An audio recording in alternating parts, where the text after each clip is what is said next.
Here's a good question. It says, my parents have a will. My sibling was stated to not receive anything. Can it still go to probate? Well, yes, it will go to probate, assuming that your parents only have a will and do not have a trust or haven't structured their assets in some way to avoid probate in other means. But if they're relying on their last will and testament to cut out one of their children or your siblings and leave everything to you, first of all, it will go through probate. There will be attorney's fees, court costs, filing fees, publication fees, bond, paralegal fees, and personal representative or executor fees. All of those, dollar for dollar, come out of your hands.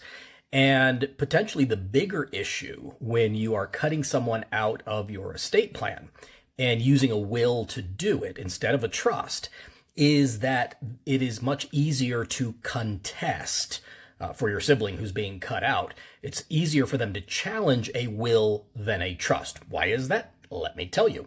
Because if you have a will and you're in the probate process, there's already a judge appointed to the probate matter, and there's already a case number and everything else. So all your sibling would need to do to throw a grenade into the middle of the probate administration is just write a handwritten letter to the judge saying, Judge, my parents had dementia at the time they did their will and they didn't know what they were doing. Or more commonly, my brother or sister, whoever you are, coerced or tricked or intimidated or confused my parents into cutting me out, and this isn't fair. The judge will typically stop the entire probate process, call for evidentiary hearings, and it just slows the process down, as opposed to having a trust that is a private document, not in the public records, doesn't have a judge, doesn't have a court case assigned to it.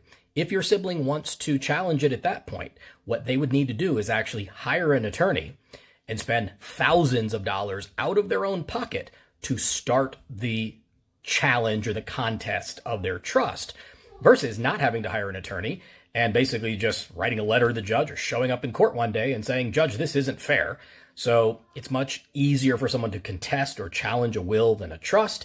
And even if they don't contest it or challenge it, it will go through probate and will cost you more and take you more time to get your inheritance. So if your parents are still alive, I hope they are, or at least one of them, talk to them about getting a trust versus a will.